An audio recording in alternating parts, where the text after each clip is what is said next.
दोस्तों, एक लड़की थी। वह बहुत ही सुंदर बला की खूबसूरत थी। वह होशियार थी, चंचल थी, लेकिन उसमें एक कमी थी कि वह हमेशा खुद की तुलना दूसरों से किया करती थी। उसके अरमान थे कि मुझे एक ऐसा पति मिले जो सुंदर हो, अमीर हो, ताकि मेरे शौक पूरे करवा सके। लेकिन होता है उसकी सोच के विपरीत। उसकी शादी हो जाती है एक साधारण से लड़के से जो सामान्य नौकरी करता था।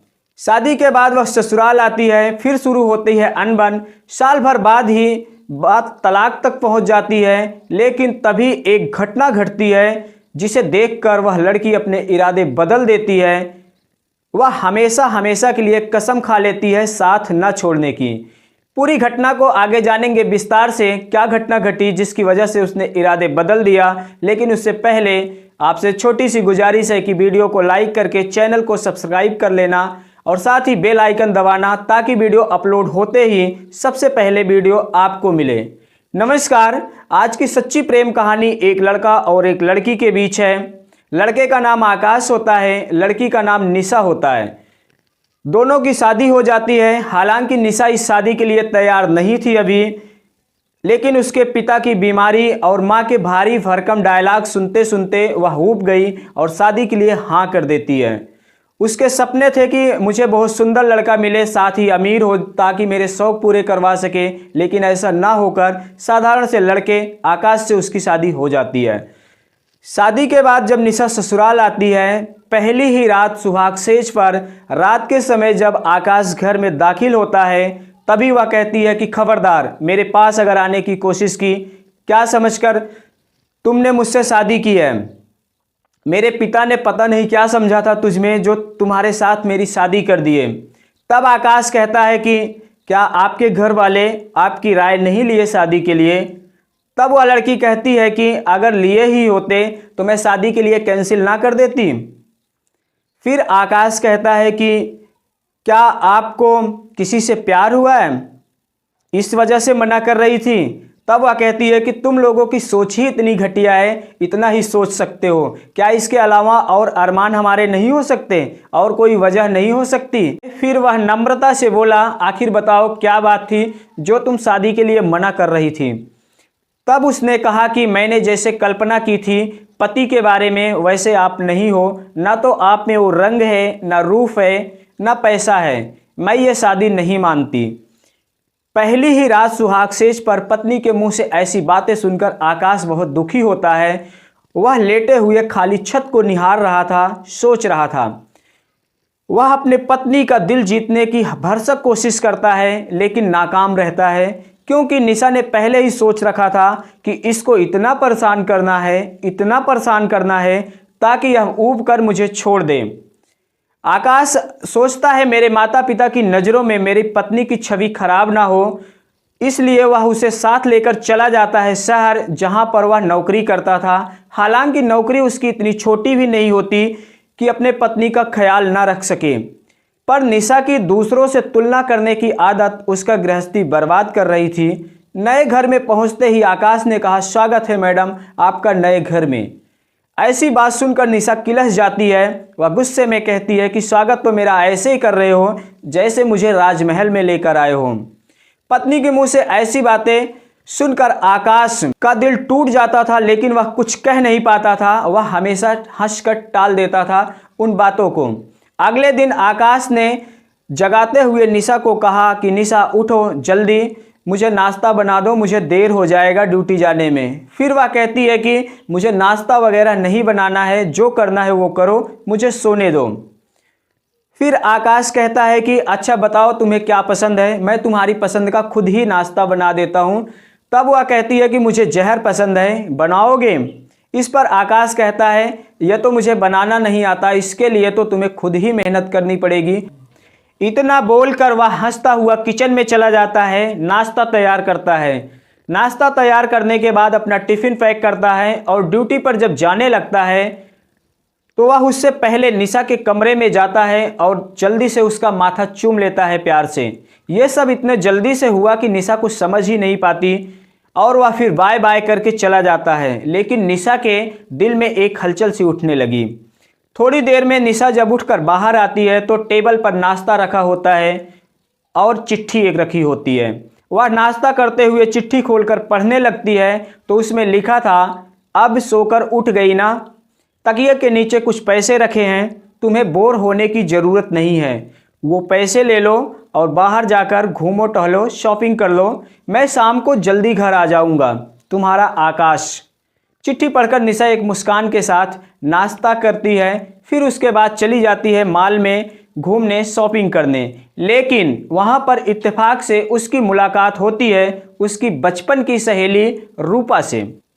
रूपा को देखते ही निशा की खुशी का ठिकाना नहीं था, लेकिन यह सारी खुशी थोड़ी देर में चूर हो जाती है जब देखती है कि निशा के पास महंगी गाड़ी, महंगी साड़ी, महंगी ज्वेलरी है। रूपा ने निशा को गले लगाते हुए कहा कि हाय कैसी हो। उसने दबे मन से कहा कि मैं ठीक हूँ। थोड़ी देर में रूपा का पति आ जाता है। तब वह अपनी पत्नी रूपा से कहता है कि अपनी सहेली से मुझे नहीं मिलवाओगी। इस पर रूपा निशा से कहती है कि निशा, ये मेरे पति हैं।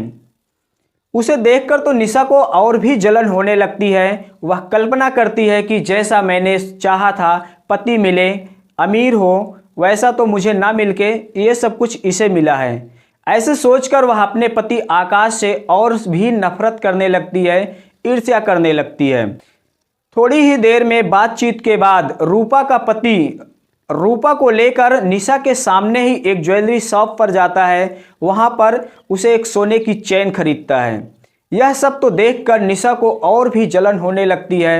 वह सोचती है एक रूपा है, उसके भी क्या दिन है, क्या ठाठ है, और एक मैं कि 10,000 रुपये दे दिए और जाओ शॉपिंग कर लो। वह दंदनाती हुई सीधा घर आती है और घर का सारा सामान गुस्से में इधर उधर बिखेर देती है और मुंह फुलाकर खिड़की के पास जाकर खड़ी हो जाती है।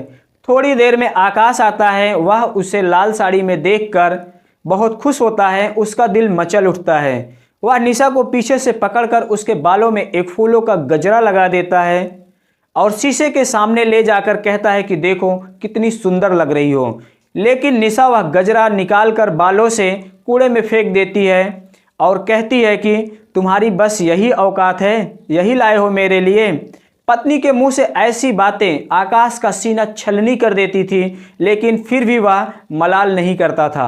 वह अपने दोनों हाथों से निशा का चेहरा पकड़कर प्यार से बोला कि आखिर तुम मेरे साथ निशा ऐसा क्यों करती हो, मेरी क्या गलती है, मैं तुमसे बहुत प्यार करता हूँ, प्लीज तुम मेरे साथ ऐसा मत करो, मुझे अपने दिल में थोड़ी सी जगह दे दो, मैं तुम्हारी खुशियों के लिए दिन रात मेहनत करूँगा, जो तुम्हें चाहिए वो मैं ला कर दूँगा। लेकिन निशा का दिल नहीं पसीजता। वह उसे धक्का देकर दूर कर देती है और कहती है कि मुझे तुमसे कुछ नहीं चाहिए, मुझे जो चाहिए वो दोगे। फिर वह आकाश कहता है कि क्या चाहिए। तब वह कहती है कि मुझे तलाक चाहिए, मेरा दम घुटता है इस घर में।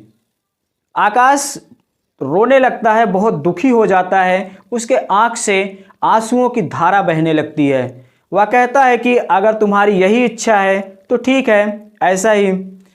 ऐसा बोलकर वह बाहर चला जाता है। फिर दूसरे दिन आकर कहता है कि मैं तलाक के पेपर जल्द ही तैयार करवाता हूं, तुम दुखी ना हो। ऐसे ही अनबन में समय बीत रहा था। अब पति पत्नी दोनों एक दूसरे से बहुत कम बातें करते हैं। जरूरत के हिसाब से आकाश निशा से बात करता और निशा भी बात करने का आकाश से प्रयास नहीं करती। सुबह जल्दी ड्यूटी पर जाना, शाम को देर से आना अब डेली का रूटीन हो गया था। ऐसे ही एक दिन निशा घर से बाहर मार्केट जाती है। तभी उसकी नज़र पड़ती है रूपा के पति पर। वह एक लड़की के साथ बहुत क्लोज होकर सट कर बैठे थे। उसे देखकर यकीन नहीं होता कि रूपा खुद इतनी सुंदर, लेकिन उसका पति एक लड़की के साथ। उसका दिमाग काम करना बंद कर देता है। वह सोचने लगती है। वापस घर आती है। शाम को जब सोने लगती है, लेकिन बिस्तर पर उसे नींद नहीं आती। वह बार बार करवट बदलने लगती है। आकाश को बर्दाश्त नहीं होता। वह पूछ बैठता है कि आखिर क्या बात है निशा, कोई दिक्कत है क्या। तब निशा ने कहा कि नहीं, मुझे कोई दिक्कत नहीं है। यह पहली बार था जब आकाश ने अपनी पत्नी के मुंह से सीधा सा जवाब सुना। वह खुश हो जाता है। सुबह ड्यूटी पर आकाश चला जाता है। तब निशा सोचती है कि मुझे ये बात जाकर अपनी सहेली से बताना चाहिए। रूपा के घर का पता होता है तो निशा चली जाती है रूपा के घर पर और रास्ते में एक गिफ्ट वगैरह कुछ खरीद लेती है कि सहेली के पास खाली हाथ जाना नहीं चाहिए। रूपा के घर के सामने पहुंचते ही निशा अपनी साड़ी ठीक करने लगती है, तभी उसका गिफ्ट नीचे जमीन पर गिर जाता है। वह एक हाथ से साड़ी को पकड़े हुए दूसरे हाथ से गिफ्ट को उठाने लगती है। जब झुककर उठने लगती है तो सामने से देखा कि रूपा के घर की खिड़की खुली होती है और अंदर से रूपा अपने पति पर चीख रही थी कि तुम्हें शर्म नहीं आती, तुम्हारे दूसरे लड़की के साथ संबंध है और शादी के बाद पत्नी के होते हुए भी तुम नाजायज रिश्ते रखते हो। ऐसी बात सुनकर रूपा का पति जोरदार एक चांटा उसको मारता है और कहता है कि तू अपनी औकात में रह, समझी? तू थी क्या? तेरी पहचान मेरे यहाँ आने के बाद बनी। ये महंगे घर, गाड़ी, शानो शौकत, जेवर कभी सपने में भी तूने सोचा था? नहीं ना। ये सब अगर चाहिए यहाँ रहना है तो तुम्हें बर्दाश्त करना पड़ेगा। ऐसा सुनकर निशा को लगता है कि रूपा के पति ने उस पर चांटा नहीं मारा बल्कि मेरे गाल पर मारा है, मेरी सोच पर मारा है। तभी रूपा भी अपने पति को एक जोरदार चांटा मारती है और कहती है कि मुझे नहीं चाहिए तुम्हारा घर, गाड़ी, बंगला, शानो शौकत, सब कुछ तुम्हें मुबारक हो। मुझे एक प्यार करने वाला पति चाहिए जो भले ही गरीब हो, मैं उसके साथ झोपड़ी में रह लूँगी पर तुम्हारे साथ नहीं रहूँगी। ऐसा बोलकर वह उसके घर से निकल जाती है और निशा भी चुपचाप दबे पाँव वहाँ से वापस अपने घर पर आ जाती है। रास्ते में आते हुए उसके दिमाग में सैकड़ों विचार आ रहे थे। आज उसे अपने गलती का एहसास हो रहा था कि मैंने आकाश के साथ कितना जुल्म किया है। उसे समझ आ गया था कि पति पैसे वाला नहीं बल्कि प्यार करने वाला चाहिए। आज आकाश घर आएगा तो मैं उससे माफ़ी मांग लूँगी, जो भी सज़ा देगा वो सब मैं सह लूँगी। ऐसा सोचते हुए वह घर पहुँच जाती है। घर पहुँचने पर आज उसे अपना घर लग रहा था। शाम को जल्दी खाना बनाकर वह आकाश के आने का इंतज़ार करने लगती है। टाइम होता है, आकाश थके पाँव से अपने घर पहुंचता है, सोफे पर बैठ जाता है। फिर निशा उसे पानी पूछती है। पहली बार आकाश को आभास हो रहा था कि निशा मेरी पत्नी है। वह पानी ले लेता है, पीने लगता है और दूसरे हाथ से झट से बैग से पेपर निकालता है और निशा को पकड़ा देता है। ये लो, इसमें मेरे साइन हैं, तुम भी साइन कर देना। कल ही मैं तुम्हें तुम्हारे घर छोड़ दूंगा और तुम्हें वहां पर कुछ कहने की ज़रूरत नहीं है। सारा इल्ज़ाम मैं अपने ऊपर ले लूँगा। इतना कहकर वह लेट जाता है। लेकिन घर के बाहर खड़ी निशा उन पेपर्स को देख रही थी जिसमें आकाश के साइन थे। वह पेपर देखकर सोच रही थी कि धरती फट जाए और मैं उसमें समा जाऊं। अगले दिन आकाश जल्दी उठकर ड्यूटी पर चला जाता है, निशा के उठने से पहले ही, और एक लेटर टेबल पर छोड़ देता है जिसमें लिखा था कि निशा सॉरी, आज मुझे ऑफिस जल्दी जाना पड़ रहा है, काम है। मैं शाम को आकर तुम्हें छोड़ दूंगा, तुम तैयारी करके रखना। निशा बाहर खड़ी होकर उस तलाक के पेपर को सिर्फ निहार रही थी जिसमें आकाश के साइन थे। उसे खुद से नफरत होने लगी थी। उसका दिल कर रहा था कि धरती फट जाए और मैं उसमें समा जाऊं। सुबह निशा के उठने से पहले ही आकाश उठकर ड्यूटी पर चला गया और साथ में एक लेटर छोड़ जाता है निशा के लिए। निशा उठकर जब उस लेटर को पढ़ती है तो उसमें लिखा था, सॉरी निशा, आज मैं जल्दी ऑफिस चला आया हूँ, शाम को आकर तुम्हें छोड़ दूंगा, तुम तैयारी करके रखना। इतना पढ़ते ही निशा के आंख में रुके हुए कब के आंसू बह जाते हैं। वह सोचने लगती है कि कम से कम मुझे माफ़ी का मौका तो दे देते एक बार। वह रोती रहती है, दिन भर कुछ खाना पानी भी नहीं खाया, सामान को अपने पैक करती रहती है। शाम को आकाश जल्दी घर आ जाता है। निशा बाहर सोफे पर एक कोने में पड़ी थी। आकाश बगैर उसकी तरफ देखे कमरे में घुसते हुए कहता है कि सारा सामान पैक कर लिया ना, कुछ रह तो नहीं गया। फिर निशा अपने मन में ही कहती है कि मेरा दिल रह गया है तुम्हारे पास। आकाश निशा के पास से बैग उठाकर जब चलने लगता है तो निशा उसका हाथ पकड़ लेती है। उसके कदम रुक जाते हैं। पीछे मुड़कर जब आकाश देखता है तो निशा का चेहरा आंसुओं से भीगा हुआ था। निशा को ऐसा देखकर आकाश को एक टीस उठती है। वह पूछता है कि क्या बात है, कुछ चाहिए क्या। इतना सुनकर निशा का सब्र का बांध टूट जाता है। वह रोते हुए उसके सीने से लिपट जाती है और कहती है कि मुझे माफ़ कर दो प्लीज़, मुझसे बहुत बड़ी गलती हो गई, मुझे समझने में इतनी देर लग गई।